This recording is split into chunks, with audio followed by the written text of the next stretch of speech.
Hello friends of photography. Sometimes it just has to be just a camera and a lens. But what motives can I expect?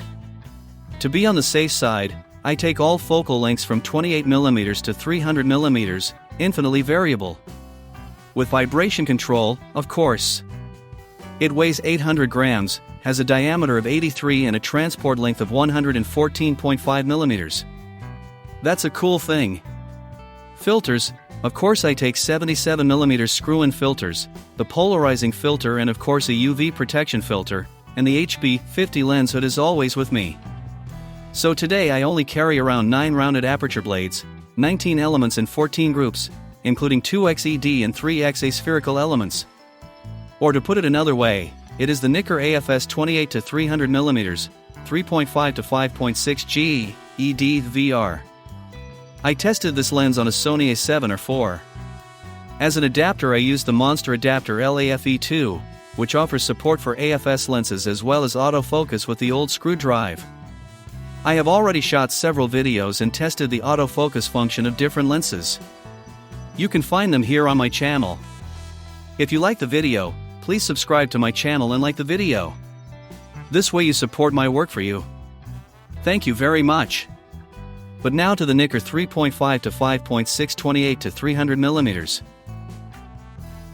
I am very curious to see how a lens that saw the light of day in 2010 performs on a 61 megapixel camera. According to the manufacturer, the Monster adapter used here supports all of the camera's functions, such as autofocus, image stabilization, and aperture control. The other controls on the lens, such as the manual focus switch and the vibration reduction switch, can also be used. The lens features version 2 optical image stabilization, which Nikon claims can reduce shutter speed by up to 4 f-stops. Typical of most high-end VR lenses, the 28 to 300 VR has a switch that allows you to choose between normal and active VR mode. Nikon writes about the active VR used here. In VR normal mode, the lens automatically detects horizontal panning movements of the lens, such as when you follow a subject, and compensates only for vertical movements. VR active mode is the recommended setting for shooting from a moving vehicle. Camera shake caused by the movement of the camera or vehicle differs significantly in characteristics from intended panning. VR active mode is designed for the typical vibrations of shooting from a car, boat, train or plane. Even shooting from a helicopter is an application for VR lenses. Unlike in VR normal mode, all vibrations and movements are compensated for in VR active mode. This mode is therefore not suitable for intentional panning movements. As always, I use a protective filter, either a UV filter or a clear filter. These filters have saved the front lens of several lenses. The lens uses 77mm screw-in filters. Of course I use the lens hood that comes with the lens. If this is missing or has to be replaced, look for the designation HB50. Mechanically, there is not much to complain about with this Nikkor Superzoom. The build quality is good and corresponds to that of other Nikkor lenses for consumers. The vibration reduction version 2 works as promised. A positive feature is the locking knob for the 28mm position. This prevents the lens from extending on its own. I find it more comfortable to carry the lens on my shoulder. How does the zoom perform optically? So far I have only used it on my Sony A7RIV. However, I am planning to go to Norway this summer. There it will be used as the only lens on my Nikon F5. First I would like to show you unprocessed RAW files and talk about the characteristics of the lens from my point of view. After that you will see processed RAW files. Have fun watching.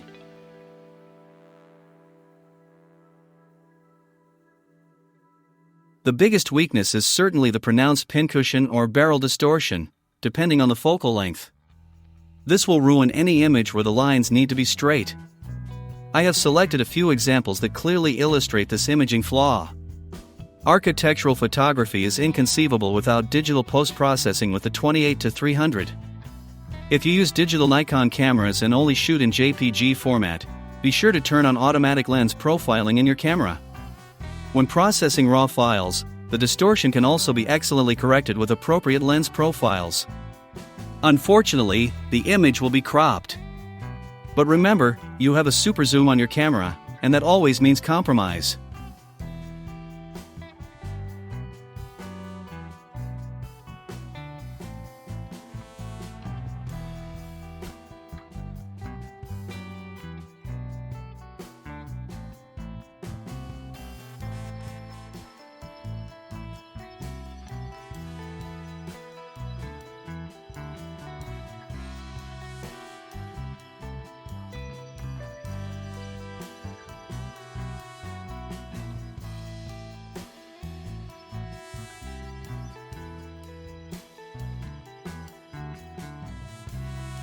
Vignetting is also clearly visible.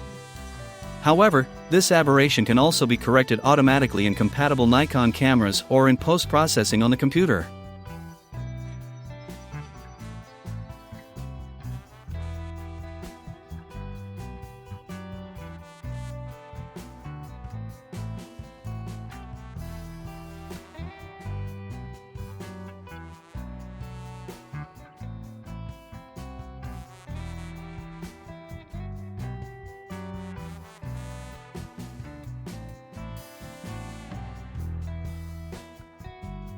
If you shoot against the light, the image may be slightly dull.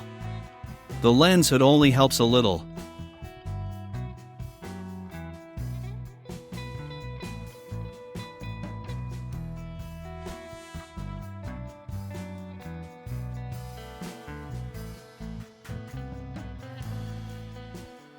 For my taste, this zoom lens delivers a beautiful bokeh. Here you can see examples with apertures 5.6 and 8. Taken with a focal length of 300 mm. Of course, the result is not a buttery smooth, flowing background, but still very successful for a super zoom.